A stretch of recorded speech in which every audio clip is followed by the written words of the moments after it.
Mga Lodi, don't skip ads po tayo, maraming salamat sa suporta. Subaybayan natin ang kwento ng isang kabataang nangarap para sa kanyang mga mahal sa buhay. Mula sa pinakamahina tungo sa pinakamalakas. Alamin natin ang kwento ng kanyang buhay. Kabanata 251 hanggang Kabanata 260. Kabanata 251. Ang atmosfera sa panahon ng pagsasanay ng koponan ng paaralan ay medyo nakakalungkot. Matapos makita ang resulta ng draw, marami sa mga dating miyembro ang nakaramdam ng matinding kalungkutan nang malaman na makakalaban nila ang Alliance Central Military Academy sa ikalawang round. Hindi matatalo na halimaw. Para sa mga dating miyembro ng koponan, ang presyon ay sobrang bigat. Ang schedule ay nakagambala rin sa plano ni Sito Ziyang. Orihinal na plano niya na hayaan ang koponan na magsanay sa mga round ng mga laban. Sa pagkakaroon ni Hansen sa koponan, maaari silang makarating sa ikalimang round. Matapos magkaroon ng sapat na pagsasanay at kumpiyansa ang iba pang mga miyembro ng koponan, maaari na silang harapin ang Alliance Central Military Academy. Kahit na hindi sila manalo, magkakaroon sila ng disenteng performance. Gayunpaman, ngayon sa ikalawang round ay makakaharap nila ang halimaw, at kung matatalo sila sa round na iyon, magkakaroon sila ng mas masahol na ranggo kaysa noong nakaraang taon. Alam ni Sito Ziyang na hindi sila maaaring matalo sa laban na ito, ngunit kahit na mayroon si Hansen sa koponan, hindi siya kumbinsido. Pagkatapos ng lahat, ang pangunahing item sa paligsahan sa archery ay isang team match, samantalang ang individual match ay mas may performing nature. Ang ranggo ng mga paaralan ay pangunahing nakasalalay sa resulta ng team match. Sa Black Hawk, maliban kay Hansen, kakaunti lamang ang mga tao na maaari niyang pagkatiwalaan. Ang mga dating miyembro ng koponan ay nawalan ng kumpiyansa, at ang mga bagong miyembro ay hindi pa lubos na mapagkakatiwalaan sa isang malaking laro. Ang kasalukuyang sitwasyon ay nagpahirap kay Sito Ziyang. Lihim niyang naisip, damn you, Han. Bakit ka ba nagkaroon ng ganito kasamaang palad sa draw? Kahit gaano kasama ang swerte, bilang coach, kailangan niyang palakasin ang moral ng koponan. Hindi ito gumagana. Sa pangkalahatan, iniisip ng lahat ng mga dating miyembro ng koponan na tiyak na matatalo sila. Kahit na makarating sila sa ikalawang round, matatalo sila noon. Kaya nakakalungkot. Ang isang malakas na kalaban sa ikalawang round, hindi mapigil ang reklamo ni Shi Jikang. Maganda ito. Ang mga malalakas na kalaban lamang ang magdadala sa atin ng mas maraming pag-unlad, masayang sabi ni Zhang Yang, puno ng pag-asa. Walang pakialam na sabi ni Lumeng, mas maraming pag-unlad ngunit mas kaunting pagkakataon. Sa ating kasalukuyang koponan, kahit si Hansen ay hindi tayo mapapasa sa ikalawang round. Hindi gaanong mahalaga ang resulta, hanggat lumalaki tayo. Hindi pa natin sinusubukan, kaya paano mo nalalaman na matatalo tayo? Sang-ayon ka ba, Hansen? Tanong ni Zhang Yang kay Hansen. Siyempre mananalo tayo. Ngumiti si Hansen at sinabi, hindi ba't nakakatuwa? Ano ang nakakatuwa? Nagtatakang tanong ni Shi Jikang. Ang Alliance Central Military Academy ang hari sa liga at si Jing Jiwo ang number 1 military school student. Kung matatalo natin sila, matatapos natin ang isang panahon. Hindi ba't nakakatuwa? Tanong ni Hansen, nakangiti. Hindi ko nararamdaman na nakakatuwa. Mas gugustuhin kong magkaroon ng isang mahina na kalaban, mapait na ngumiti si Shi Jikang at sinabi. Hansen, huwag mong maliitin si Jing Jiwo. Siya ay isang malakas na tao, seryosong sabi ni Lumeng. Hindi ko kailanman minamaliit ang sinuman, ngunit nararamdaman kong nakakatuwa ito. Upang wakasan ang isang dinastiya at ilibing ito sa kasaysayan, hindi ko maisip ang isang bagay na mas panabik kaysa dito, seryosong sabi ni Hansen. Eksakto, Hansen, sinusuportahan kita. Nag-aapoy ang mga mata ni Zhang Yang, at mukhang hindi na niya hinihintay na makipaglaban. Hindi ka normal, ngunit dahil magkakasama tayo sa kwarto, kung magpasya kang pumunta, sasama ako sa iyo. Natatakot lang ako na hindi tayo bibigyan ng pagkakataon ng coach, nag-aalalang sabi ni Shi Jikang. Kinerba ang labi ni Lumeng. Mag-relax, tiyak na pupunta tayo. Matalino ang coach at hindi niya gagamitin ang mga dating kasamahan sa koponan na nawalan na ng kumpiyansa. Malaki ang posibilidad na tayo ang magiging kinatawan ng paaralan. Kuwait, habang naglalakad si Hansen patungo sa cafeteria, tumunog ang kanyang comlink. Mula kay Tang Shenleo. Nang sagutin niya ang tawag, lumitaw ang holographic images ni Lin Feng at Tang Shenleo. Napagdesisyonan mo na bang sumali sa paligsahan sa archery? Nagmamadaling tanong ni Tang Shenleo. Nasa archery department ako, at bilang miyembro ng koponan ng paaralan, tiyak na sasali ako. May problema ba? Hindi naintindihan ni Hansen kung bakit nag-aalala si Tang Shenleo tungkol dito. Hindi nagsalita si Tang Shenleo ngunit tumingin kay Lin Feng. Sa tingin mo ba mananalo ka? Tanong ni Lin Feng. Hindi ako sigurado, mabilis na sagot ni Hansen. Sobrang lakas ni Jing Jiwo kaya hindi niya masasabi kung mananalo siya bago pa man makipaglaban sa halimaw. Manunood ako sa laro mo, kalmadong sabi ni Lin Feng. Nagtapon ng kakaibang tingin si Hansen kay Lin Feng, hindi alam ang ibig niyang sabihin. Hindi mapigil ang ipaliwanag ni Tang Shenleo, Hansen, dating nag-aaral si Jing Jiwo sa parehong paaralan na pinapasukan natin. Kasing lakas niya si Lin Feng.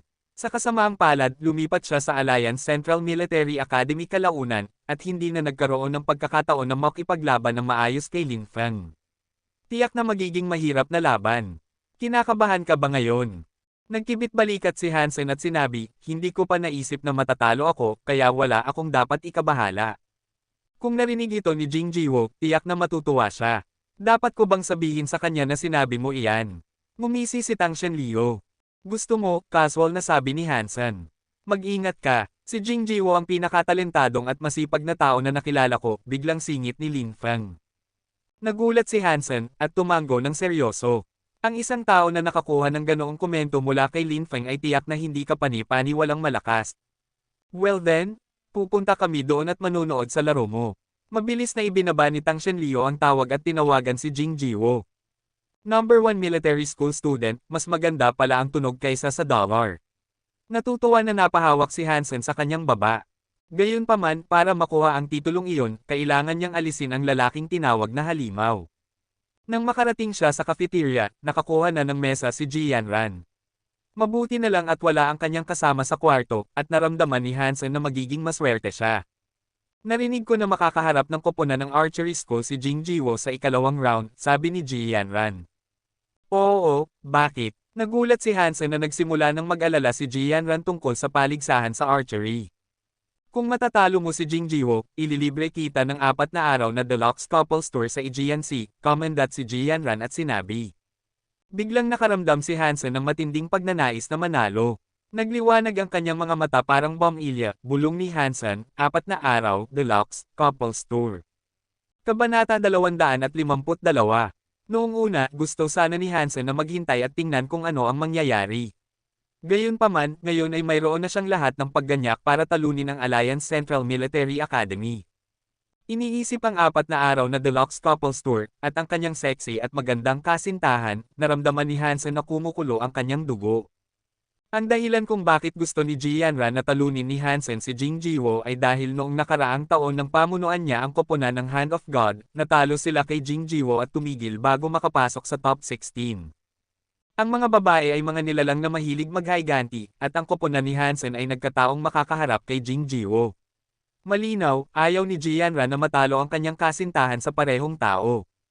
Nakatuon sa bonus, marami ang video ng nakaraang mga laban ni Jing Jiwo ang pinanood ni Hansen. Kinailangan aminin ni Hansen na napakalakas ni Jing Jiwo. Halos hindi siya nakakahanap ng anumang kahinaan. Halos imposible na talunin ang lalaki sa pamamagitan ng kanyang mga kahinaan.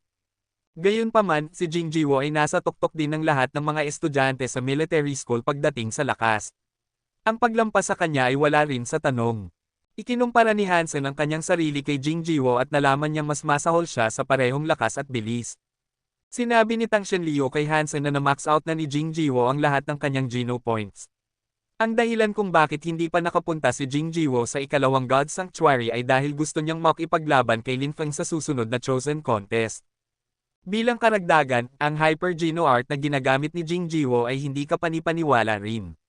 Kahit sina Lin Feng at Tang Shenleo ay hindi alam kung anong uri ng Hyper Geno art iyon, ngunit gumagana ito ng maayos sa isang average na tao na na-max out ang kanyang Geno points ay hindi katapat ni Jing Jiwo. Napakahirap. Kung na-max out na ang aking Geno points, tiyak na matatalo ko siya ng patas. Gayunpaman, hindi pa naruroon ang aking Geno points. Ang hindi alam ni Hansen ay habang pinag-aaralan niya ang kanyang kalaban, pinag-aaralan din siya ng kanyang kalaban. Sinabi ni Lin Feng na si Jing Jiwo ang pinakatalentadong at masipag na tao. May malakas na isipan si Jing Jiwo, ngunit hindi niya kailanman minamaliit ang sinumang kalaban, lalo na ang isang pinahahalagahan ni Lin Feng. Tinipon ni Jing Jiwo ang lahat ng impormasyon tungkol kay Hansen sa Skynet, kabilang ang video ng Warframe contest sa Starry Cup. Pinanood din niya ang black and white boxing video at ang commercial ni Hansen. Halos lahat ay natagpuan ni Jing Jiwo at maingat na pinanood ang mga ito. Jing, ano ang pinapanood mo? Lumapit si Qin Cheng at tumayo sa likod ni Jing Jiwo. Si Qin Cheng ay number 2 sa archery team ng Alliance Central Military Academy. Noong una, si Qin Cheng ay hindi nasa archery team, kundi sa Warframe team. Siya ang dating kapitan ng Warframe School team at nanalo ng kampyonato para sa paaralan. Dahil sinabi ni Jing Jiwo na, gusto kita bilang aking kasama sa koponan, lumipat siya sa archery team. Kahit na, si Qin Cheng ay isa sa mga nangunguna sa Military Academy League. Kahit na wala si Jing Jiwo, kayang pamunuan ni Qin Cheng ang koponan para manalo. Si Han Senador mula sa Blackhawk, sabi ni Jing Jiwo, ang kanyang mga mata ay nakatuon sa video, hindi nawawala ang isang detalye. Narinig ko na ang taong ito. Dahil natalo niya si Nolan Cheng noo sa black and white boxing, dapat na napakalakas niya. Umupo si Qin Cheng sa tabi ni Jing Jiwo at nagtanong, ano ang nalalaman mo tungkol sa kanya hanggang ngayon? Napakagaling, sabi ni Jing Jiwo. Nagulat na tumingin si Qin Cheng kay Jing Jiwo.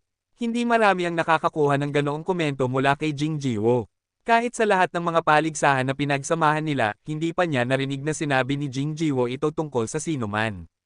Gaano kagaling? Seryosong tanong ni Qin Cheng. Ang kanyang fitness level ay katulad ng sa iyo, at nakakagawa siya ng kamangha-manghang paghatol tungkol sa mga iniisip ng kanyang mga kalaban. Halos parang nababasa niya ang isipan ng isang tao. Kung gayon, magiging napakasaya. Napakaganda. Kung wala man lang tayong disenteng kalaban, ang larong ito ay magiging sobrang boring. Tumawa si Qin Cheng. Tama ka, pero mas gugustuhin kong panoorin ang kanyang mga video at mag-aral pa. Napakahirap harapin ang isang tulad niya. Tumawa rin si Jing Jiwo. Hindi niya kailanman kinatatakutan ang anumang kalaban. Tumango si Qin Cheng, binuksan ang 2 lata ng beer, ibinigay ang isa kay Jing Jiwo at sumandal sa sopa. Matapos panoorin ang lahat ng mga video ni Han Senador, sinabi ni Qin Cheng, talagang napakalakas niya. Kumusta naman ang kanyang mga kasama sa koponan? Hindi gaanong magaling. Ipinakita ni Jing Jiwo ang mga video ng ibang mga manlalaro mula sa Blackhawk. Napakasusing pag-aaral ang ginawa niya. Sanay na si Qin Cheng sa estilo ni Jing Jiwo. Matapos panoorin ang lahat, nagreklamo siya, ang mga kasama sa koponan ay masyadong mahina. Ang paligsahan sa archery ay isang hindi gaanong sikat na laro. Gayunpaman, nakakuha ng dagdag na atensyon ang laro ngayong taon dahil nagpa siya si Jing Jiwo na sumali. Maraming mga tagahanga ang gustong makita sina Jing Jiwo o Qin Cheng ng personal at nagpunta pa sa Planet Goth para panoorin ang laro. Ang lahat ng mga archery team mula sa iba't ibang military academy ay dinala rin sa Planet Goth at inayos na manatili sa hotel sa tapat ng stadium. Nang pumunta si Sito Ziyang para ayusin ang tirahan ng koponan, nakatayo ang Blackhawk School team sa lobby, pinapanood ang iba pang mga koponan na pumapasok at lumalabas. Ikaw ba si Han Senador? Nakita ng isang babaeng nakasuot ng uniforme si Han Senador at lumapit. Ako nga, at ikaw? Tumingin si Han Senador sa babaeng nakatayo sa harap niya na nakasuot ng uniforme ng ibang paaralan at may dalang quiver. Ang pangalan ko ay Qiuming Mei. Nagustuhan ko ang iyong commercial. Pwede bang humingi ng lagda? Kumuha ng panulat at papel ang babae, naghihintay kay Han Senador. Qiuming Mei. Ikaw si Qiuming Mei mula sa Senwu Military Academy. Hindi makapaniwalang tumitig sina Shi Jikang at ilang mga dating miyembro ng koponan sa babae. Halos lahat ng archer sa mga military school ay nakakakilala sa pangalan ni Qiuming Mei. Noong nakaraang taon nang siya ay isang freshman pa lamang, pinamunuan niya ang kanyang koponan na medyo mahina at nakakuha ng 3 pwesto sa paligsahan. Naging sikat din si Qiuming Mei pagkatapos noon. Ngayong taon, siya at ang Senwo Academy ay nakakuha ng maraming atensyon. Kabanata 253. Si Hansen ay nag-aral lamang sa mga miyembro ng koponan ng Alliance Central Military Academy, at wala siyang gaanong kaalaman tungkol sa ibang mga military school. Hindi rin niya alam ang pangalan ni Qiuming Mei. Pumirma siya para sa kanya at ibinigay ang papel pabalik.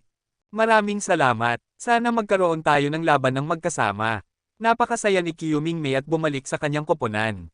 Bumalik si Hansen at nakita ang naiinggit na tingin ng kanyang mga kasamahan sa koponan.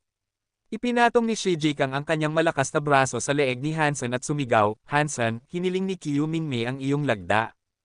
Hindi lamang ang kanyang mga kasamahan sa koponan, kundi pati na rin ang ibang mga estudyante sa lobby ay nagtatapon ng galit na tingin kay Hansen. Maganda si Qiuming Mei at may magagaling na kasanayan sa archery. Walang duda na siya ay isang bituin sa paligsahan sa archery. Ang paghihingi niya ng lagda ni Hansen ay natural na nagpainit sa maraming lalaki. Tigilan niyo ng mga tao. Kumilos kayo ng maayos, pakiusap. Matapos ni na Sito Ziyang at ng team manager ang mga papeles, nagtungo ang mga miyembro ng koponan sa kanilang mga silid. Huwag kayong magkakalat. Kapag tapos na kayong kumain, pumunta lang kayo sa stadium at magsanay sa lugar. Ayaw ni Sito Ziyang na magkakalat at magkagulo ang koponan.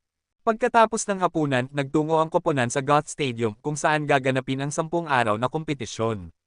Si Jing Jiwo. Nang makarating sila sa lugar, bumulong si Shi Jikang. Lahat ay tumingin at nakita ang school team ng Alliance Central Military Academy na nagsasanay. Si Jing Jiwo ay nagbaril sa isang gumagalaw na target na 300 talampakan ng layo mula sa kanya at nagtama sa bullseye ng 8 beses ng sunod-sunod. Hindi ka panipani walang matatag, puri ni Lumeng. Bigla, isang lalaki ang lumapit kay Hansen na may dalang pana at nagtanong sa isang mapanuksong tono, "Ikaw ba si Han Senador?"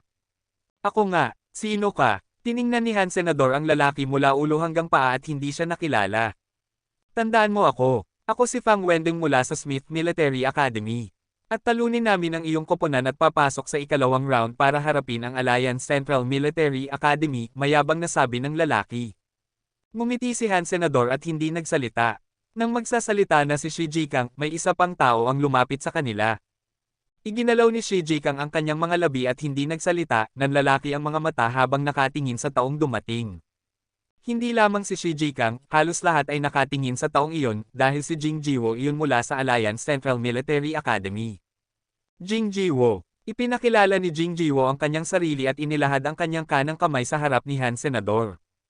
Han Senador. Nagpos si Han Senador at nakipagkamay. Ngumiti si Jing Jiwo at sinabi, "Gusto kong batiin ka nang magkita tayo sa laban. Gayunpaman, dahil nakita rito, dapat ko na sigurong batiin ka ngayon. Inaasahan ko ang ating laro." "Ako rin." Medyo nalilito si Han Senador. Ang mga malalakas na manlalaro na nakilala niya ay medyo kakaiba. Bigla na lang lumapit si Jing Jiwo para makipag-usap sa kanya. Wala siyang naramdaman nang marinig niya ang sinabi ni Jing Jiwo.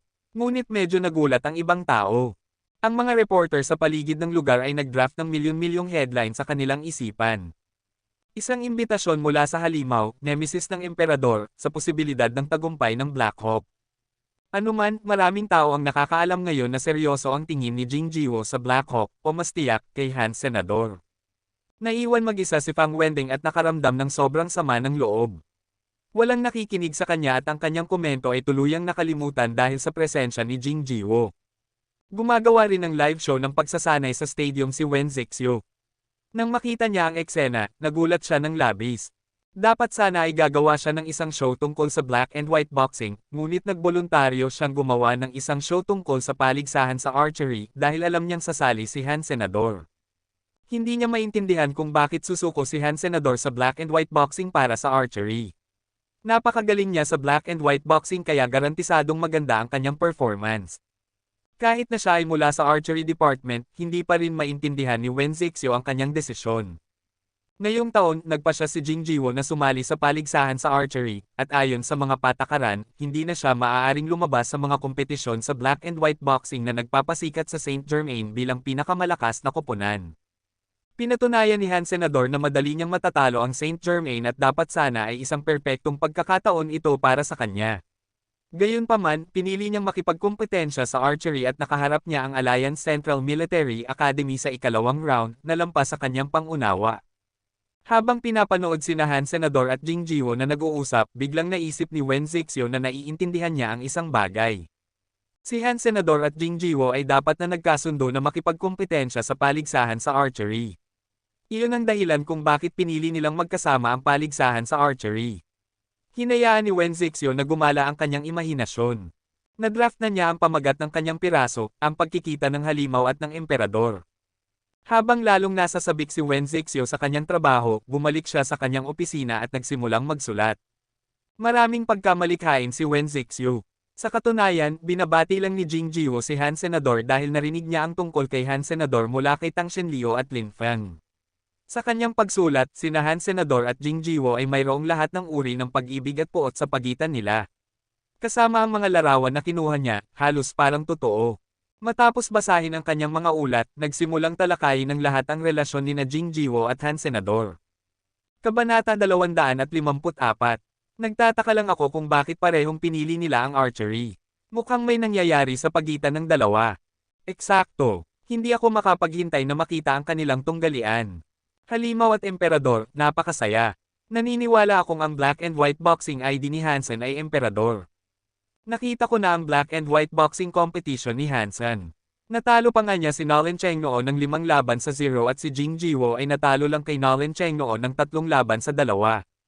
Dapat ay isang magandang palabas. Napakasaya. Kuwait, nanalo ang Alliance Central Military Academy sa kanilang unang round ng walang anumang suspense. Gayunpaman, hindi umalis ang koponan pagkatapos ng laro kundi nagpalit ng damit at umupo sa mga bleachers para panoorin ang mga laro ng ibang mga koponan na nagbibigay ng higit pang ebidensya sa mga nag-iisip tungkol sa relasyon ni Hansen at Jing Jiwo. Napakasaya ni Wen Zixio at itinutok ang kanyang kamera kay Jing Jiwo at Hansen sa halip na sa mismong laro. Ang mga manunood ng laro ay nasa isang mainit na talakayan din. Sa huli, ang Black Hawk naman ang susunod. Ang kanilang kalaban ay ang Smith Military Academy. Nahulaan ng mga tao kung sino ang pipiliin ni Sito Ziyang para kumitawan sa Black Hawk at nagulat sila sa resulta. Maliban kay Xu Tianhao na ang dating kapitan, ang 4 na iba pang kasamahan sa koponan ay ang 4 na freshman mula sa silid 304. Sobrang nagulat si Shi Jikang kaya nanlaki ang kanyang bibig. Hindi niya inaasahan na makakatawan siya sa paaralan. Ang kanyang antas ay average lamang at bahagyang mas masahol pa kaysa sa mga dating miyembro ng koponan. Tungkol naman kina Lumeng at Zhang Yang, nagpapakita sila ng pinakamahusay na performance sa school team, kaya makatuwiran na pinili sila ng coach. Magpatuloy kayo. Naniniwala ako sa inyo. Ngumiti si Sito Ziyang at tinapik ang balikat ni Shi Jikang. Tulad ng nahulaan ni Lumeng, si Sito Ziyang ay isang taong nagpapahalaga sa moral. Mas gugustuhin niyang kunin si Shi Jikang kaysa sa mga nawalan na ng kumpiyansa. Kung wala ng pananampalataya ang dating kapitan na si Xu Tianhao, maaaring palitan din siya ni Sito Ziyang. Huwag kang mag-alala, nandito kami para sa iyo, tinapik ni Zhang Yang si Shi Jikang at sinabi. Agad na nag-exclaim si Shi Jikang, ano ang dapat ikabahala? Sa round na ito ay hindi man lang natin kailangang harapin ang halimaw. Kahit sa susunod na round, mananalo si Hansen para sa atin. Nagtapon sina Lumeng at Zhang Yang ng isang mapanghamak na tingin kay Shi Jikang at bumalik sa pagsasanay. Ang team competition ay isang playoff system. Ang bawat grupo ay may 5 miyembro. Sa lugar na puno ng mga hadlang, ang koponan na makapapalabas sa lahat ng 5 miyembro ng ibang grupo ang mananalo. Halos parang isang shootout lang, pero gamit ang mga pana. Ang mga panang ginagamit sa laro ay mga flat-headed magnetic wands. Kapag natama ng pana ang isang manlalaro, agad na mapapalabas ang tao. Sa show na pinamumunuan ni Wen Zixio, isang sikat na archery expert na si Feng Jielen ang inimbita para suriin ang laro. Professor Feng Jielen, pwede mo bang suriin ang kasalukuyang sitwasyon ng dalawang koponan? Tanong ni Wen Zixio kay Feng Jielen. Kahit na hindi gaanong marunong si Wen Zixio tungkol sa archery dati, nag-aral siya bago siya dumating at ngayon ay medyo marami na siyang nalalaman tungkol sa mga patakaran at sa mga koponan. Ang Smith Military Academy ay nasa parehong antas ng Black Hawk. Noong nakaraang taon, hindi rin nagpakita ng magandang performance ang Smith Military Academy sa archery, bahagyang mas mahusay lang kaysa sa Black Hawk. Ngayong taon, nag-recruit din ng Smith Military Academy ng maraming archery students, kung saan si Fang Wendeng ay isa sa mga nangunguna. Ibinaba ni Feng Jielen ang kanyang lalamunan at magaan na sinabi, ang Black Hawk at Smith ay nasa parehong antas at masasabi kung 60% ang kanilang tsansa na manalo. Sa tingin mo ay 60% lang ang tsansa ng Black Hawk na manalo? Nagulat na tanong ni Wen Zixio. Hindi, naniniwala akong 60% ang tsansa ng Smith na manalo, casual na sabi ni Feng Jielen. Medyo natigilan si Wen Zixio. Alam ng lahat na si Hansen ang manlalaro na seryosong tiningnan ni Jing Jiwo, kaya hindi niya inaasahan na sasabihin iyon ni Feng. Hindi naghintay ng ibang tanong si Feng Jielen bago siya nagpatuloy, alam kong mayroong maraming hype sa Skynet tungkol kina Hansen at Jing Jiwo. Gayunpaman, bilang isang profesional na archery analyst, masasabi ko sa inyo na ito ay isang PR stunt lamang. Wala ang Black Hawk at Hansen para maging katapat ng Alliance Central Military Academy. Masasabi kong mahihirapan silang talunin ang Smith. Nagdulot ng galit sa mga manunood ang komento ni Feng Jielen. Anong klaseng eksperto ito? Anong kalokohan ito? Ang aking emperador ay pinili mismo ni Jing Jiwo. Wala ang Smith. Saan nanggaling ang tinatawag na eksperto? PR stunt ang puwet mo. Kuwait, Parehong nagpahayag ng kanilang hindi pagsang-ayon ang mga tagahanga nina Jing Jiwo at Hansen. Kahit na nahihiya si Wen Zixio, hindi niya maaaring maliitin ang isang eksperto sa kanyang sariling show. Kailangan sabihin niya, dapat ay may dahilan kung bakit sinusuportahan mo ang Smith. Ngumiti si Feng Jielen at sinabi, bilang isang eksperto, hindi ako madaling maapektuhan ng public opinion. Sa kabaligtaran, pinahahalagahan ko ang data. Ang dahilan kung bakit sinasabi kong mas malaki ang tsansa ng Smith na manalo ay dahil sa pamamagitan ng siyentipikong pagsusuri, ang Blackhawk ay wala sa tabi ng Smith. Hindi ko kailangang magbigay ng hatol kundi isang interpretasyon lamang ng mga numero. Kahit na naliligaw ang publiko ng PR stunt at peking balita, hindi nagbabago ang katotohanang ang Blackhawk ay isang mahinang koponan. Nahiya na si Wen Zixio sa puntong ito.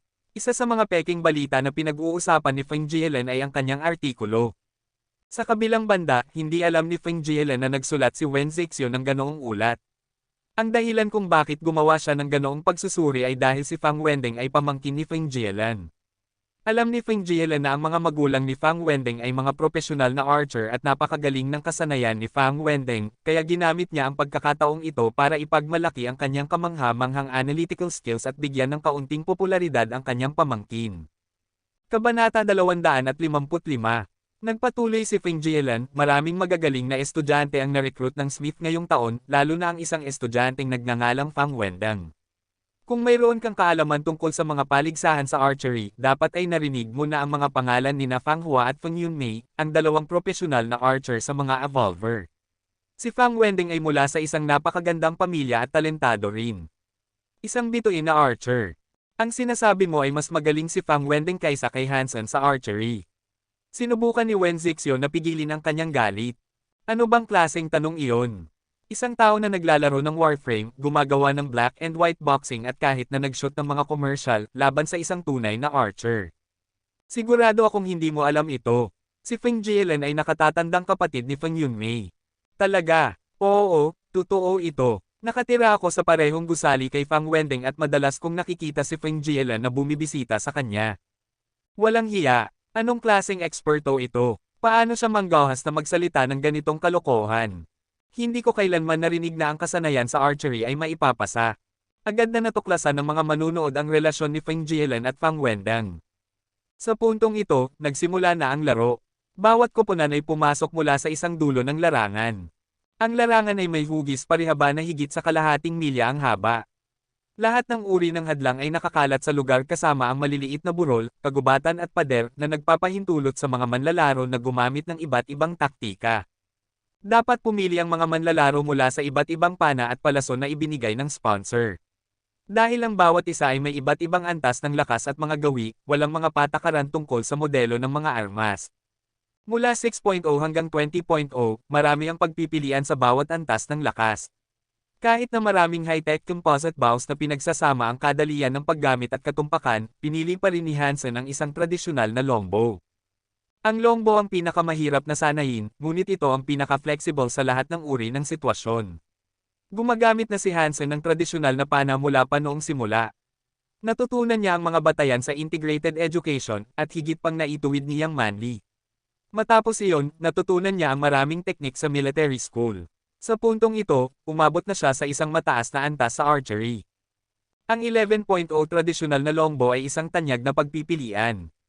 Karaniwan, ang mga senior military school students ay maaaring umabot ng 13 hanggang 14 sa kanilang fitness index, kaya madalas silang pumili ng bow na 11.0 o 12.0.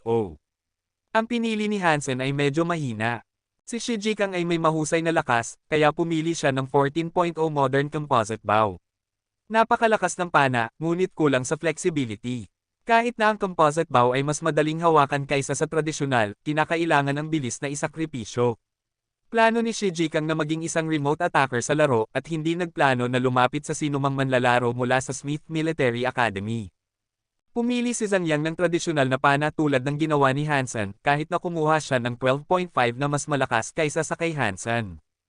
Pumili si Lumeng ng recurve hunting bow na may arrow rest na may mas mataas na katumpakan kaysa sa tradisyonal na pana.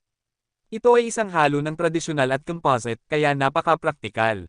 Pumili si Shu Tianhao ng 13.0 composite bow. Tulad ni Shi Jikang, isa rin siyang manlalaro na mas sanay sa pag-atake mula sa isang nakatakdang lugar, ngunit hindi kasing lakas ni Shi Jikang na tila isang ipinanganak na Hercules o may malaking bilang ng Geno points. Sa limang pana, pinili ni Hansen ang may pinakamababang kinakailangan sa lakas na nagdulot ng kritisismo mula kay Feng Jielan. Pumili siya ng pana na 11.0 na nangangahulugang mayroon siyang kakilakilabot na fitness index. Bilang isang miyembro ng school team, kahit na siya ay isang freshman lamang, dapat ay kaya pa rin niyang gamitin ng maayos ang 12.0 na pana. Kung hindi, tiyak na siya ang nasa ilalim ng buong paligsahan. Naiintindihan ko iyon. Ipinuhos ni Hansen ang lahat ng kanyang enerhiya sa Warframe at Black and White Boxing na maaaring ipaliwanag ang kanyang masamang pisikal na kondisyon. Pagkatapos, ibinalik ni Feng Jielan ang paksa sa kanyang pamangkin, sa aspetong ito, mas magaling si Fang Wendeng kaysa sa kanya. Pareho silang pumili ng tradisyonal na longbow, ngunit si Fang Wendeng ay pumili ng 12.5 na nagsasabi ng marami tungkol sa kanyang fitness level. Walang pagod na pinuri ni Feng Jielan ang kanyang pamangkin, habang ang mga manunood ay hindi talagang naniniwala dito. Kalokohan. Wala itong indikasyon ng kahit ano. Gumagamit ako ng 15.0 na pana ngunit hindi ko ito magamit ng maayos. Isang phony. Paano mo alam na hindi kayang talunin ni Hansen siya gamit ang 11.0 na pana? Tama. Sa mga kamay ng isang master, anumang pana ay magagamit ng maayos. Nakarinig lang ako tungkol kay Hansen. Sino ba si Fang Wendeng? Ang pagsusuri ay nagdulot ng matinding antipatiya. Kahit ang mga tagahanga ng kabilang koponan ay nagsimulang ipagtanggol si Hansen, hindi nabanggitin ang mga tagahanga ni Hansen. Professor Fang, sa tingin ko ay medyo subjective iyon. Mukhang maraming iba't ibang opinyon ang ating mga manunood, sabi ni Wen Zixu.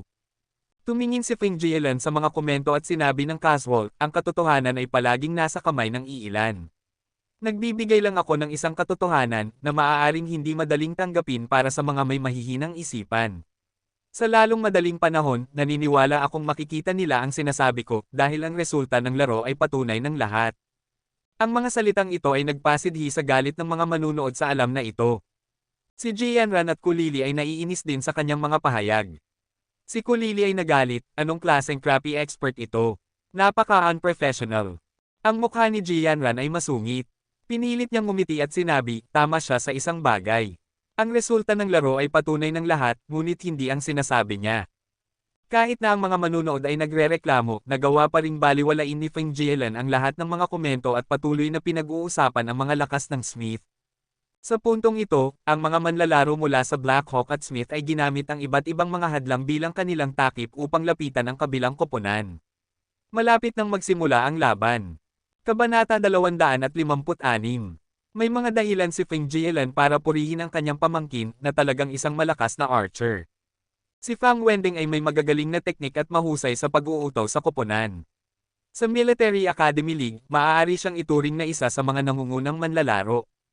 Kung hindi dahil kay Hansen, madali niyang maipapamuno ang Smith para talunin ang isang magandang koponan. Tara, sakupin muna natin ang mga mataas na lugar at humanap ng mga pagkakataon para lumaban, sabi ni Xu Tianhao. Kapitan, sa tingin ko hindi na kailangan iyon. Kaya nating lumaban sa kanila ng harapan, suhestyon ni Zhang Yang. Sabi rin ni Lumeng, matagal na tayong hindi nagsasanay bilang isang koponan. Kung lalaban tayo sa malayo, hindi magiging kahanga-hanga ang ating teamwork. Dapat tayong pumunta roon at panatilihin silang malapit. Napakagaling na archer ni Hansen kaya kaya niyang tapusin sila mag-isa. Ano ang masasabi mo, Hansen? Tanong ni Xu Tianhao. Smith lang ito. Mananalo tayo, ngumiti si Hansen at sinabi. Biglang nag-excite si Shi Jikang, ano pa ang hinihintay natin? Tere na roon. Tara, 2 taon nang hindi nakakaramdam ng ganitong sigla si Xu Tianhao sa school team dahil palagi silang natatalo. Dahil nagpakita ng lakas ng loob ang mga freshman, masaya si Xu Tianhao na sumunod. Ang 5 miyembro ng koponan ay gumamit ng iba't ibang bagay bilang kanilang takip at mabilis na tumakbo patungo sa half-court ng Smith nang walang anumang intensyon na sakupin ang mga mataas na lugar. Haha, nag-all-in ang Black Hawk. Hindi man lang nila seryosong tiningnan ang Smith.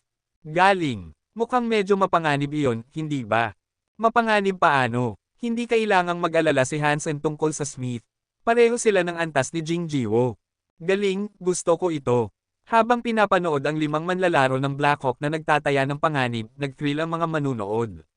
Sa isang laro ng archery, ang pinakakagiliw-giliw ay tiyak na ang head-on fight, sa halip na isang set offense. Noong una, nag-aalala si Feng Jielan na mahihirapan si Fang Wendeng na manalo sa laro. Nang makita niyang nag-all-in ang Black Hawk, natuwa siya at sinabi, mukhang masyadong mataas ang ibinigay kong kredito sa Black Hawk. Bukod sa kanilang masamang kasanayan, wala rin silang taktika. Walang takip o kooperasyon. Kung gusto nilang gawin ito, bakit may mga pumili ng malalakas na composite bows? Dapat silang lahat ay pumili ng flexible longbow. Sigurado akong mas madali ang panalo ng Smith kaysa sa aking hula. Habang pinapanood ang laro, kumunot din ang noo ni Wen Zixu. Batay sa kanyang natutunan kamakailan, may katuturan ang sinasabi ni Feng Jielan. Ang diskarte ng Black Hawk ay parang walang kaalam-alam. Karaniwan, kung ang isang koponan ay lalapit sa kanilang kalaban, kailangan nilang gawin ito sa ilalim ng lahat ng uri ng takip at dahan-daang itulak. Kapag nagmadali silang lahat tulad ng ginawa nila, madaling matamaan ang mga miyembro ng koponan ng isang kalaban na nakatago sa dilim. Ang tanging pagkakataon na manalo ngayon ay ang agad na matalo ng Black Hawk ang Smith, na hindi bibigyan ng pagkakataon ng mga ito na maglunsad ng anumang sneak attack. Gayunpaman, sa pamamagitan ng pagmamadali sa una, nilagay ng Black Hawk ang kanilang sarili sa isang disadvantage. Halos imposible na matalo ang Smith ng sabay-sabay. Nang makita ang mga manlalaro ng Black Hawk na nagmamadali, gumisi si Fang Wendeng at nagutos, magtago at sakupin ang mga magagandang lugar. Magbaril sa aking utos. Kapitan, pumasok na sila sa aking shooting range. Dapat ba akong magsimula ngayon? Tanong ng isang manlalaro na may hawak na 14.0 composite bow. Hintayin mo. Kapag pumasok sila sa lugar ng mga nahulog na puno, maglunsad tayo ng isang seryosong pag-atake, sabi ni Fang Wendeng habang pinagmamasdan ang kanyang mga kalaban. Mukhang nag-all-in ang mga manlalaro ng Black Hawk. Kahit na kaya silang barilin ng mga manlalaro ng Smith ngayon, isang composite bow lamang ang sapat na malapit sa kanila. Sa ganoong distansya, isang pana ay hindi makagagawa ng malaking pagkakaiba. Dahil tumatakbo pa rin si Hansen at ang kanyang mga kasamahan, hahayaan muna ni Fang Wendeng na lumapit pa sila ng kaunti para maglunsad ng mas mahusay na pag-atake. Ang lugar ng mga nahulog na puno ang pinakabukas na lugar sa buong larangan, at nasa shooting range ng lahat ng manlalaro ng Smith. Nang makita ang mga manlalaro ng Black Hawk na lumilipat sa lugar na iyon, kahit ang mga manunood ay nakaramdam ng awa para sa kanila. Ang larong ito ay dapat matapos sa loob ng 5 minuto.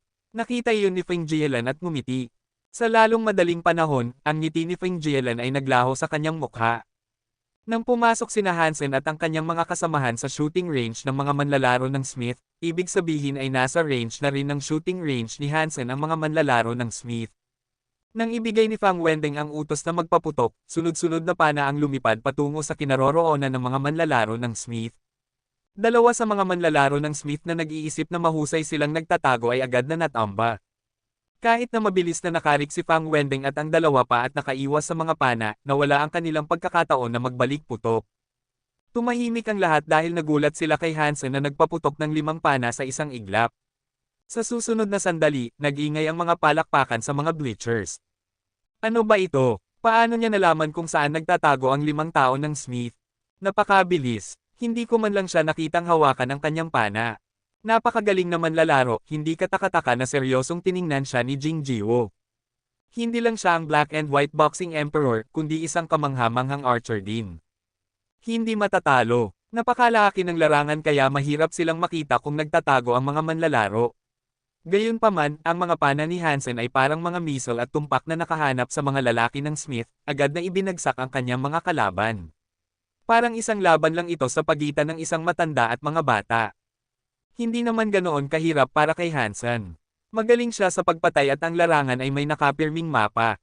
Alam ni Hansen na ang sandaling makarating sila sa lugar ng mga nahulog na puno ay ang pinakamagandang pagkakataon para maglunsad ng pag-atake ang mga lalaki ng Smith. At ang pagsasabi kung saan sila nagtatago ay isa sa kanyang mga lakas. Kabanata 257. Pero na, hindi na kailangang manood pa. Si Jing Jiwo ang unang tumayo. Talagang isang malakas na kalaban siya. Inaasahan kong makipaglaban sa kanya. Nakakahiya lang na mahina ang lahat ng kanyang kasama sa koponan. Tumanggaw si Qin Cheng. Bilang isang manlalaro na may katulad na estilo kay Hansen, napahanga siya sa kakayahan ni Hansen na maghatol ng tama. Ang buhay ay puno ng mga kompetisyon, ngunit ang paghahanap ng karibal sa parehong antas ay isang bagay na dapat ipagdiwang. Nang obserbahan ni Chin Cheng si Hansen, patuloy niyang iniisip kung ano ang gagawin niya kung siya si Hansen. At lumalabas na gagawin niya ang eksaktong ginawa ni Hansen. Magkakaroon siya ng parehong bilis, ruta, at timing. Kahit na hindi pa nakikilala ng personal ni Chin Cheng si Hansen, itinuring na niya itong pinakamalaking kaaway at pinakamalakas na kalaban. Ngayon, mas gusto pang talunin ni Chin Cheng si Hansen kaysa kay Jing Jiwo. Hiniling pa nga niya na sana ay mas malakas ang mga kasamahan sa koponan ni Hansen para magkaroon sila ng kompetisyon ni Hansen sa parehong antas. Sa sandaling umalis ang koponan ng Alliance Central Military Academy sa lugar, nag-ingay ang mga palakpakan sa likod nila. Mukhang nanalo na ang Black Hawk. Sa loob lamang ng 3 minuto, talo na ang Smith. Parang bangungot ito para sa kanila. Wala silang pagkakataong magpaputok. Kahit na bahagya lang silang magpakita, agad silang babarilan. Ang mga pana ni Hansen ay may mata. Ang archery ay iba sa mga baril. Ang pinakamabilis na archer ay mangangailangan pa rin ng oras at espasyo para hilahin ang lubad. Iyon ang dahilan kung bakit hanggang sa huli ay wala pa ring pagkakataon si Fang Wendeng na bumalik. Talagang natapos ito sa loob ng 5 minuto. Alam na alam ni Professor Feng Jielan. Ang isang henyo ay isang henyo. Tiyak na mananalo si Fang Wendeng. Anong pahayag? Ngayon, mas kawili-wili ang archery kaysa sa aking inaakala. Huminga ng maluwag si Jianran at tumalon ng may tuwa. Kinaway ni Kulili ang kanyang kamao at nagbiro, well done genius. Ang tinatawag na eksperto ay may lakas ng loob na umupo roon. Kung ako siya, papatayin ko ang sarili ko sa pamamagitan ng pagkalunok ng aking sariling tae. Hindi makapagsalita si Feng Jielan. Sobrang puri niya si Fang Wendeng, ngunit nagdusa siya ng ganitong pagkatalo. Ang tagumpay na ito ay muling naglagay sa Black Hawk at Hansen sa atensyon ng lahat. Lahat ng media na sumasakop sa paligsahan sa archery ay naglathala ng mga kwento tungkol sa larong ito. Kahit na hindi isang malakas na koponan ng Smith, ang 5 pana ni Hansen ay talagang kahanga-hanga. Bilang karagdagan, seryosong tiningnan ni Jing Jiwo si Hansen na nagdagdag ng interes ng mga tao. Hindi nagaksaya ng pagsisikap si Wen Zixio sa pagpuri kay Hansen. Nagsulat siya ng isang artikulo na may pamagat na mula sa black and white boxing hanggang sa paligsahan sa Archery Emperor Hansenador, kung saan ipinakilala niya ang nakaraang karanasan ni Hansen na nagpapakilala sa kanya sa mas maraming mambabasa. Matapos basahin ang ulat ni Wen Zixio, maraming tao ang nakahanap ng video ng black and white boxing game ni Hansen sa Skynet at lalo siyang minahal. Habang tumataas ang bilang ng mga tagahanga ni Hansen, mas lalong nakuha ang atensyon ng laro sa pagitan ng Alliance Central Military Academy at Black Hawk. Umaasa ang karamihan na magiging maayos si Hansen, ngunit naniniwala silang mananalo pa rin ang Alliance Central Military Academy. Pagkatapos ng lahat, mas kilala si Jing Jiwo, at mayroon siyang pinakamahusay na mga kasamahan sa koponan na kilalang manlalaro rin at bawat isa ay maaaring pamunuan ng isang koponan sa anumang ibang military academy. Sa panig ng Black Hawk, walang malalakas na manlalaro maliban kay Hansen, at 3 sa kanyang mga kasamahan sa koponan ay mga freshman. Iyon ang dahilan kung bakit nasa sabik ang karamihan na makita ang laban nina Hansen at Jing Jiwo, ngunit wala silang gaanong pag-asa na manalo ang Black Hawk. Walang naniniwala na matatalo si Jing Jiwo. Isa siyang halimaw pagkatapos ng lahat. At ang halimaw ay hindi matatalo. Kahit ang Black Hawk mismo ay wala gaanong pag-asa. Bago ang laban, nang ipaliwanag ni Sito Ziyang ang mga taktika, sinabi rin niyang sapat na ang kanilang paggawa ng kanilang makakaya. Pareho ang mindset ng mga miyembro ng koponan. Walang nang-ahas na mag-isip tungkol sa panalo. Kahit na si Zhang Yang na palaging positibo ay nagsabi na sapat na ang pagtatapos ng 1 o 2 manlalaro sa Alliance Central Military Academy. Kumunat ang noo ni Hansen. Kung ibang laro lang ito, hindi siya gaanong mag-aalala. Gayunpaman, ang larong ito ay nangangahulugang isang paglalakbay ng mag-asawa kasama ang kanyang kasintahan. Kailangan niyang manalo. Gayunpaman, sa isang team competition tulad nito, kahit na kailangan niya ng suporta mula sa kanyang mga kasamahan sa koponan para magkaroon ng pagkakataon na harapin ang Alliance Central Military Academy. Kung kumbinsido ang kanyang mga kasamahan sa koponan na matatalo sila, walang makakatulong sa kanila. Hindi. Kailangan kong pasiglahin ang kanilang fighting spirit. Tumingin si Hansen sa kanyang mga kasamahan sa koponan at tumitig kay Zhang Yang. Walang duda, si Zhang Yang ang taong may pinakamaraming laban sa kanya. Gayunpaman, hindi siya magiging sapat para magkaroon ng malaking pagkakaiba. Nag-atubili si Hansen at tumingin kay Sito Ziyang. Bilang coach ng school team, mahusay ang ginagawa ni Sito Ziyang. Kung hindi naglaan ng masyadong oras si Hansen sa God Sanctuary at nagkaroon ng mas maraming oras para magsanay kasama ang kanyang mga kasamahan sa koponan, marahil ay mas magiging mahusay sila. Gayunpaman, hindi ito magiging malaking pagkakaiba sa harap ng Alliance Central Military Academy. Nang ipaliwanag ni Sito Ziyang ang kanyang pag-aayos sa susunod na laban, biglang tumayo si Hansen at lumapit sa kanya. Hindi alam ni Sito Ziyang kung ano ang gusto ng estudyante. Dapat siyang makinig sa kanya o magtaas ng kamay sa halip na lumapit sa kanya. Coach, nang i-recruit mo ako sa school team, hindi ba sinabi mo sa akin na ang layunin ay ang manalo ng kampyonato sa paligsahang ito? Lumapit si Hansen kay Sito Ziyang na tuwid ang kanyang likod at matalim ang kanyang mga mata. Oo, tumanggaw si Sito Ziyang at bahagyang namula. Kailangan niyang aminin na kahit siya ay hindi naniniwala na matatalo ng Blackhawk ang Alliance Central Military Academy. Kung gayon, pakiusap sabihin mo sa amin kung paano manalo dito. Gusto kong manalo, habang nakatingin sa coach, dahan-daang sinabi ni Hansen. Kabanata 258. Hindi alam ni Sito Ziyang kung ano ang sasabihin. Gusto niyang manalo ng higit sa lahat. Gayunpaman, masyadong malaki ang agwat sa pagitan ng dalawang koponan. Wala ring ideya si Sito Ziyang kung paano matatalo ang pinakamalakas na military school. Ngunit bilang isang coach, hindi niya masasabi sa kanyang koponan na wala silang pag-asa. Matapos panoorin ang unang laban ng Alliance Central Military Academy, kailangang aminin ni Sito Ziyang na ito marahil ang pinakamahusay na koponan na nakita sa paligsahan sa archery. Sa halimaw na si Jing Jiwo at iba pang mga manlalaro tulad ni Chin Cheng, ang koponan ay napakasigla na lampas sa kanyang imahinasyon. Kung talagang gusto mong manalo, isa lang ang paraan. Nag-isip sandali si Sito Ziyang at sinabi kay Hansen. Sa katunayan, 1,000,000 beses nang naisip ni Sito Ziyang ang laban na ito. Ngunit kahit anong desisyon ang gawin niya, iniisip niyang matatalo pa rin sila. Ang ganap na agwat sa lakas ay lampas sa anumang diskarte o taktika. Ngunit kahit na ganoon, umaasa pa ring manalo si Sito Ziyang. Mayroon siyang isang tentative plan, ngunit hindi niya man lang naisip na posible itong maisigawa. Nasa isip niya ito, ngunit wala siyang sapat na kumpiyansa para ibahagi ito sa kanyang koponan.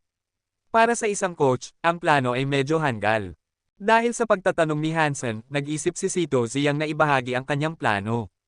Kahit na medyo hanggal ito, paano kung maisa sa katuparan nila ito? Ang pagnanais na manalo ay nag-aapoy sa puso ni Sito Ziyang na nag-udyok sa kanya na sabihin ang nasa isip niya. Ngunit hindi niya agad sinabi ito, at pinili niyang subukan muna ang tubig. Talagang gusto kong manalo. Ano man ang paraan, pakiusap sabihin mo sa akin, taos pusong sinabi ni Hansen, puno ng fighting will. Medyo naantig si Sito Ziyang.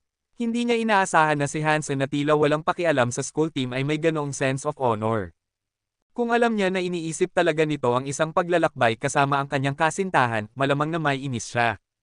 Nararamdaman ni Sito Ziyang na pinapanood siya ng lahat ng miyembro ng kanyang koponan, puno ng pag-asa.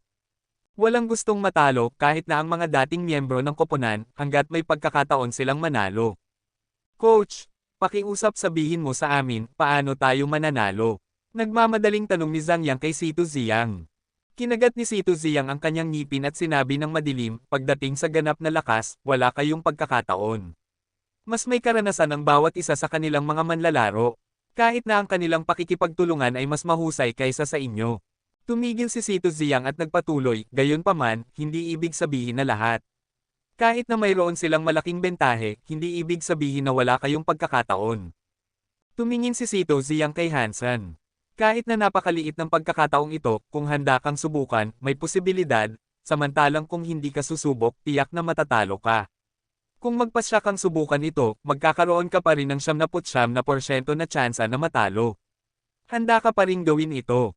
Pakiusap sabihin mo sa amin kung paano ito gagawin. Kalmado at determinado si Han Senador. Masigasig ding tumingin ang ibang mga miyembro ng koponan kay Sito Ziyang. Narito, tingnan mo ito. Hinayla ni Sito Ziyang ang simulation ng larangan at nagsimulang magpaliwanag. Bago magsimula ang laban, puno na ng mga manunood mula sa buong alliance ang mga bleachers. Napakasigla ng mga tao para sa laban na ito sa pagitan ni Jing Jiwo at Hansen. Lahat ng uri ng media platform ay narito rin para sa laban na ito. Ang hindi gaanong sikat na paligsahan sa archery ay naging isang hit ngayong taon. Si Wen Zixio ang nagsasalita ngayon dahil tinanggal si Feng Jielen ng washing station dahil sa mga reklamo. Sa likod ng mga bleachers, dalawang batang lalaki na nakasuot ng salaming pang-araw ay nagbubulungan. Lin Feng, sa tingin mo ba mananalo si Hansen? Casual na tanong ni Tang Shenleo. Pagdating sa pangkalahatang lakas ng kanyang koponan, wala nang pagkakataon si Hansen. Ngumiti si Lin Feng. At, alam ni Tang Shenleo na may iba pang sasabihin si Lin Feng. Naisip ito ni Lin Feng at sinabi, gayunpaman, ang lakas ni Hansen ay ang pagpatay. Kaya, maaari niyang patayin ang isang tao nang hindi ginagamit ang buong koponan. Ibig mo bang sabihin may pagkakataon si Hansen na patayin si Jing Jiwo? Tumingin si Tang Shenleo kay Lin Feng. Napakahirap sabihin. Marahil ay may pagkakataon, bulong ni Lin Feng. Kahit siya ay hindi mahuhulaan ang resulta ng larong ito at kailangan niyang maghintay at tingnan. Halos lahat ng mga sumasali sa koponan ay nasa mga bleachers. Narito rin ang mga koponan na wala pang laban ngayong araw. Narito rin si Qiu Mingmei kasama ang kanyang mga kasamahan sa koponan. Karamihan sa kanila ay narito para obserbahan ang Alliance Central Military Academy. Sa unang round, masyadong mahina ang kalaban ng koponan para ipakita ang kanilang tunay na lakas. Kahit na hindi sila naniniwala na ang Black Hawk ay katapat ng Alliance Central Military Academy, iniisip nila na mapapagawa ni Hansen ang halimaw na ipakita ang kanyang tunay na kakayahan. Sa waiting room, kinakabahan na hinimas ni Shi Jikang ang kanyang mga kamay at bumulong kay Zhang Yang, sa tingin mo ba talagang gagana ang ideya ng coach? Bakit hindi? Kung gagawin natin ang lahat ng ating makakaya, tiyak na may pagkakataon, kalmadong sagot ni Zhang Yang. Pero lampas ito sa ating mga kakayahan. Masyadong mapanganib ito. Kapag nalaman nila ang ginagawa natin, tiyak na matatalo tayo. Kinakabahan pa rin si Shi Jikang. Mapanganib nga, ngunit ito ang tanging pagkakataon natin. Marahil gusto mong ibahagi ang isang mas magandang ideya. Sabi ni Lu Meng. Kung mayroon akong mas magandang ideya, hindi ako magiging ganoon kabalisa. Ano sa tingin mo, Hansen? Mapait na ngumiti si Shi Jikang. Ito ang pinakamagandang paraan at ang tanging pagkakataon natin. Gawin na lang natin ang sinabi ng coach, kalmadong sinabi ni Hansen. Nakaon na ang ilaw at lahat ng miyembro ng koponan ay tumingin kay Situ Ziyang.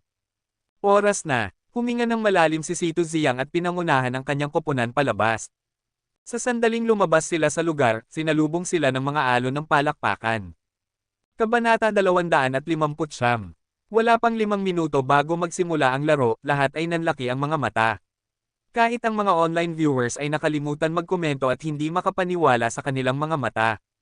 Dahil may blocking system ang buong larangan, hindi marinig o makita ng mga manlalaro ng Alliance Central Military Academy ang mga manunood kung hindi ay malalaman nilang may mali. Mula sa simula ng laro, ang 5 manlalaro ng Black Hawk ay pumila ng magkakasunod at tumakbo patungo sa half-court ng Alliance Central Military Academy.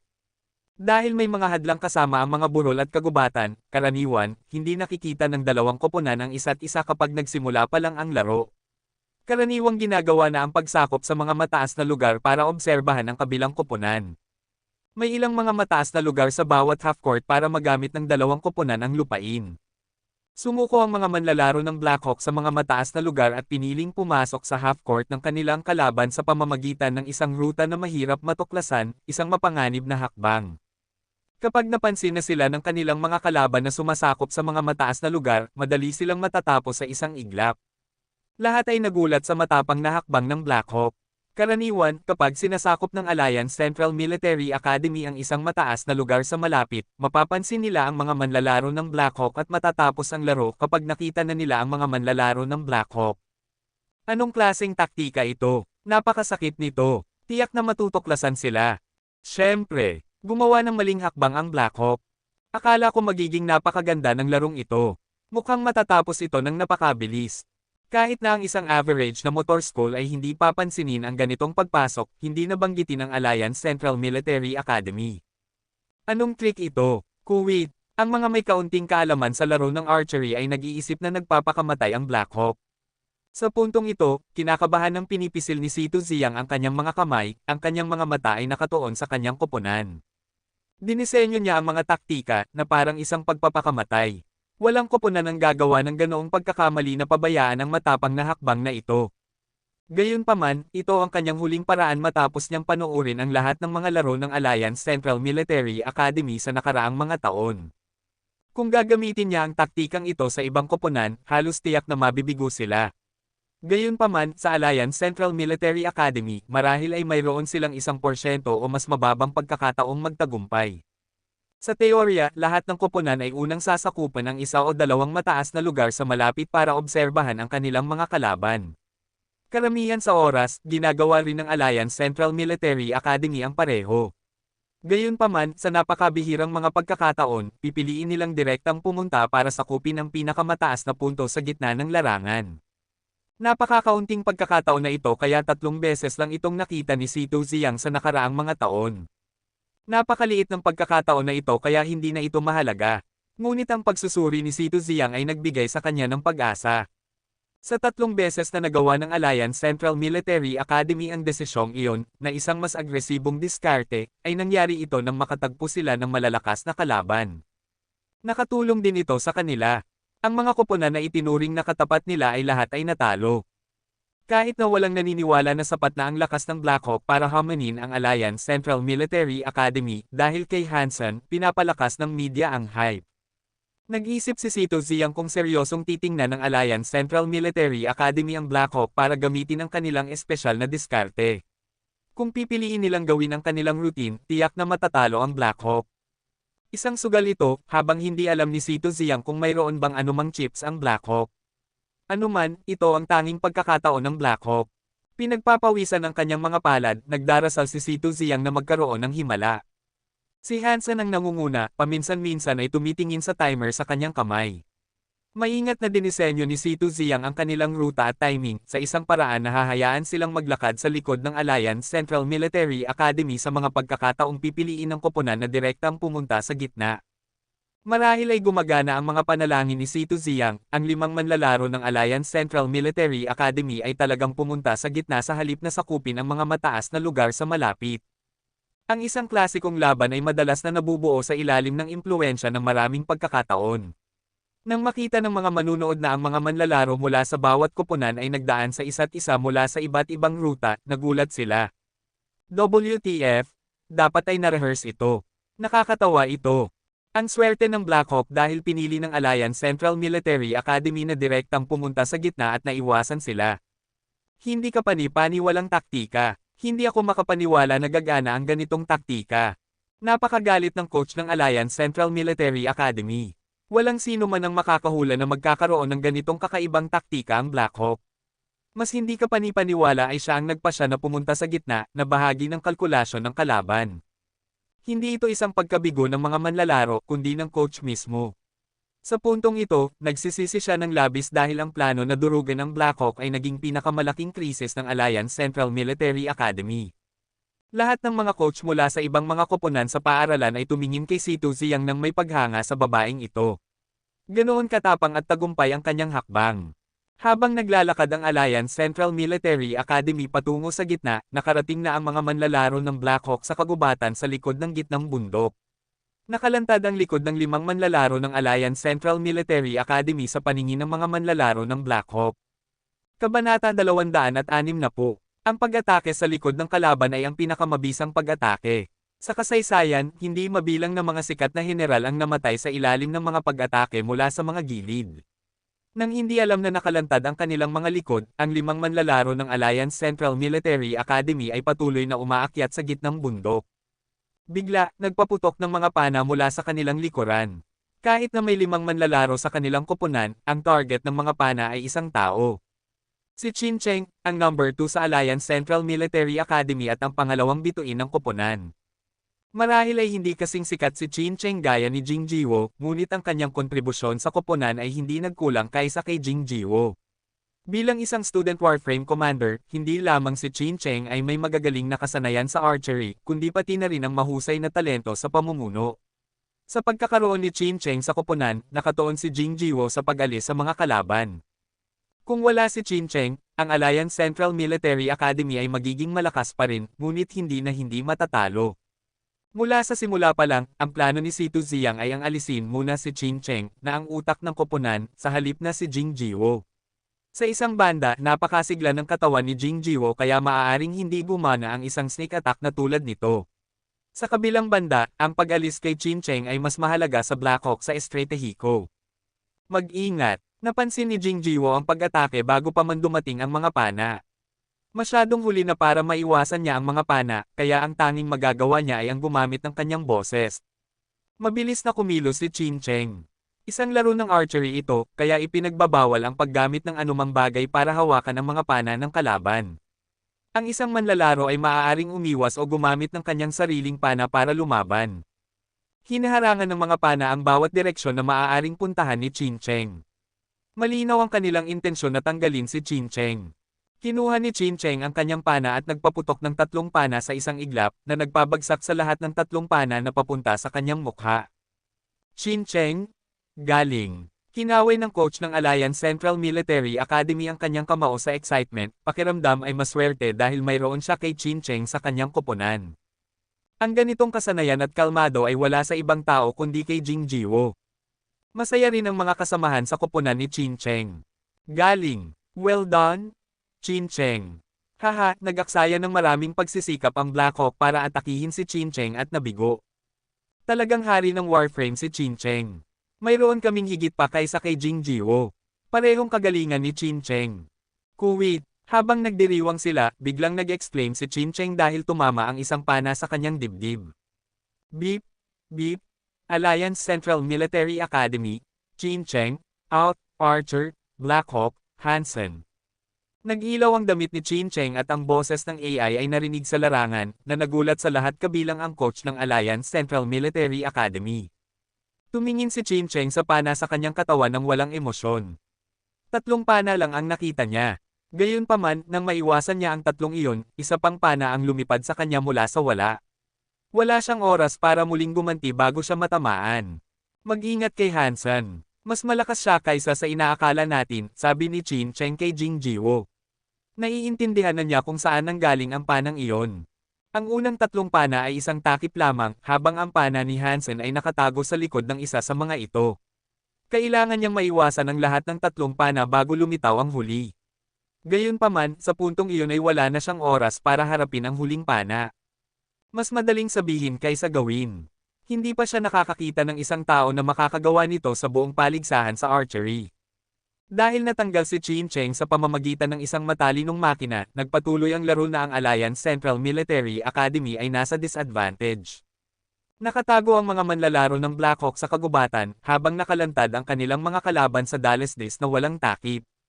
Ang mga manlalaro mula sa Alliance Central Military Academy ay nahaharap sa 2 pagpipilian, alinman ay umakyat o bumaba. Walang pag-aalinlangan, inutusan ni Jing Jiwo ang lahat na bumaba, na mas mabilis kaysa sa pag-akyat at hindi na kailangang ilantad ang kanilang mga likod. Hindi rin madaling bumaba. Nagkaroon ng masusing paghahanda ang Black Hawk para sa bahaging ito. Wala sa kanila ang pumili ng malakas na pana. Lahat ay pumili ng 11.0 na pana para sa bilis. Ito ay isang napakahina na pana para sa mga student archer na ito, ngunit maaari silang magpaputok ng patuloy. Sa utos ng kanilang kapitan na si Xu Tianhao, isang bagyo ng mga pana ang bumagsak sa isa sa mga manlalaro ng Alliance Central Military Academy. Walang anumang takip, agad na natanggal ang manlalaro. Ha! Ako iyon! Kinaway ni Shi Jikang ang kanyang recurve bow sa excitement. Mag-ingat! Gusto ni Hansen na hilahin si Shi Jikang, ngunit huli na. Agad na tinamaan ng pana si Shi Jikang. Kahit na ang mga pana ay lahat ay may flat rubber heads, gamulong pa rin si Shi Jikang sa lupa dahil sa sakit. Ang panang iyon ay dapat na 16.0. Talagang isang halimaw si Jing Jiwo, sabi ni Xu Tianhao matapos magtago sa likod ng isang puno. Kaya ring hilahin ni Hansen ang 16.0 longbow, ngunit maaaring makabaril lamang siya ng 2 pana. Walang paraan na makakagawa siya ng patuloy na pagbaril tulad ni Jing Jiwo. Ang 16.0 na pana ay parang 11.0 sa mga kamay ni Jing Jiwo. Mabilis. Huwag silang hayaang bumaba, sigaw ni Lu Meng sa lahat. Sa isa pang palitan ng mga pana, nagpaputok si Jing Jiwo kay Xu Tianhao, na agad na natanggal. Mabuti na lang, natanggal din ni Hansen ang isa pang kalaban. Nag-thrill ang mga manunood. Simula nang sumali si Jing Jiwo sa school team, ito ang unang pagkakataong 3 manlalaro ang natanggal sa Alliance Central Military Academy.